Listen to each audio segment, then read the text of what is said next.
Hey, Coach, so glad you found us on YouTube. Make sure you subscribe up above. Down below, leave a comment if you have any questions on the video that you're watching right now. We are here to help. If you're looking for greater detail, make sure that you subscribe or you join teachhoops.com. I'm pointing up here and there's nothing up here. Also down below, teachhoops.com, 14-day free trial. It is a community, a resource of like-minded basketball coaches that just want to get better. One-on-one calls with me, office hours, every resource you'd ever want, videos. You know, if you don't know how to motivate your boys in the middle or girls in the middle of January, it's there. It will help you. Go check it out. Enjoy the video. All right, Coach, we're on 20, right? Episode 20 of High School Hoops. 20. We made the 20 mark. Made the 20 mark, 1/5 of the way to 100. All right, this one I've been very blessed. I haven't had to deal with this one too much, but go ahead. What's this one? How do you handle a tough loss? It could be a blowout. It could be a close game. I mean, anything that in the eyes of that coach is a tough loss. A tough loss for one person might be completely different for somebody else. But Right. that overall, how do you handle that within yourself as a coach and with your players? So basically the question is, how do you handle a tough loss? Yeah, and you and I have talked about this a little bit before. You know, I make my post-game speeches really short after a tough loss because they don't hear you. You know, especially when it's tournament time and the tears are flowing, and the next day is better for anything. For any teaching moment, they're not going to hear it at the time of a tough loss. They'll hear it better. And I've done this year where we've been beating some teams by 20 points, and we've had a 20-minute conversation after the game because it's not to our standard. And here's what we need to do. And they're more attentive because they just won by 20. You know, but when you lose, it's like they're sad, they're upset, they're not sure why. And anything you say, you basically sound kind of like Charlie Brown's teacher. Yep. Yeah, it's like that. That's what you sound like to them. Because for sure. Yeah.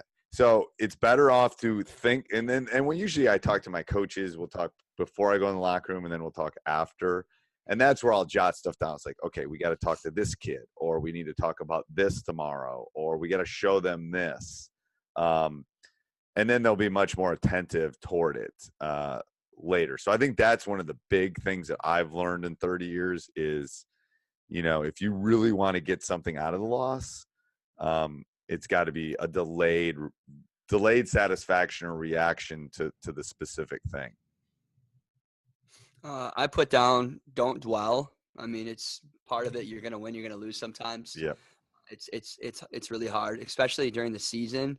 You know, a tough loss during the season, those are going to happen. I mean, you will have time during playoff time. That could be your moment to dwell for a little bit longer. But during the season, you owe it to your team as a coach to put on your big boy pants and be able to be positive about it, whether it really bothers you or not. You have to be a really good actor, even though that loss may really hurt you.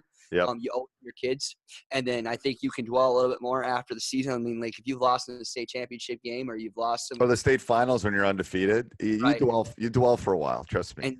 And if you don't dwell on it, then there's something seriously wrong with you. Then, right. In my opinion, if you really love the game of basketball and you're doing it for the right reasons, those are your times that you can really dwell. But I think that you owe it to your kids not to dwell during the course of the season, because they're going to pick up on that too, and it's going to create negative energy.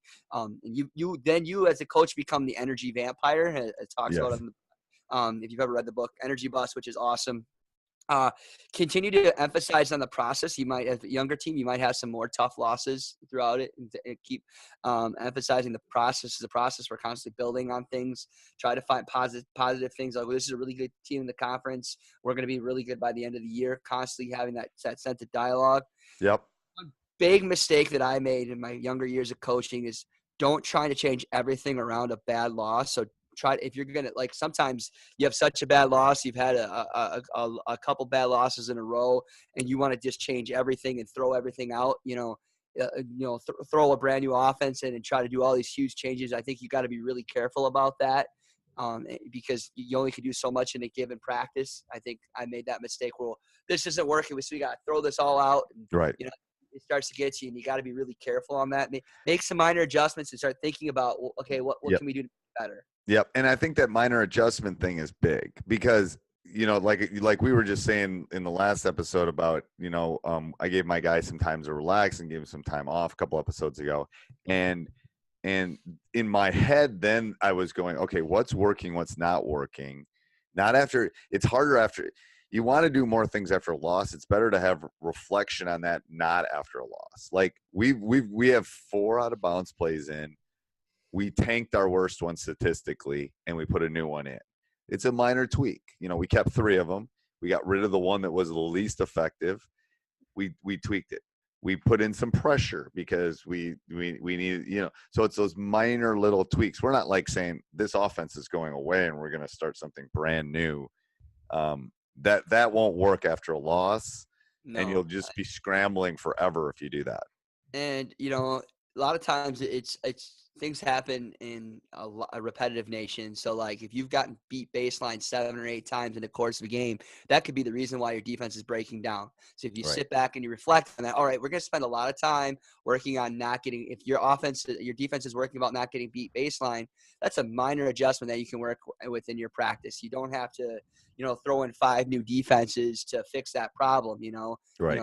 Don't need to throw duct tape over it kind of thing. It's like, all right, what can I do to fix it a little bit? We always want that easy fix, and sometimes it's not always the best case scenario. And that's hard. I think that's hard. I think you want to fix it, and it's like a lot of things. You don't need to there's nothing maybe broken. It's maybe you just need to get better at a specific. I think it's a cultural thing too, Steve. Yeah. It's just that we have an app for that. We have every resource we search in. Oh, we just got killed on a 1-3-1 zone. How can we beat that? You go search that online, and you got a plethora of 25 pages to look that up and try to fix it. The information is just so abundant. And it can be very overwhelming on a coach. Yeah. So I agree. I think don't let like I tell my players, the winning teams are the ones that are constant. It's like you might be paddling, you might be like that duck paddling underneath, but everything looks steady and eddy. It's the same thing after a loss. You can't get too high with the wins and too low with the losses. You want to kind of stay right in the middle, and that's what the good ones do. They learn from both of them. They learn from and the problem is a lot of coaches and a lot of young coaches don't think there's anything wrong. I'm as critical after a win as I am after a loss because they feel good after a win. But it's the math teacher in me. I'm looking at the analytics and I'm going, we didn't do this very well. We got to keep getting better. So you can't get too high with that. You got to be just as critical of yourself after a win as after a loss. And I think society and everything, we're more critical after loss because we lost. And then that helps with practice too, because if you're not critical after a big win, your practices aren't going to be as good, And if you're too critical after a loss, your practices aren't going to be as good.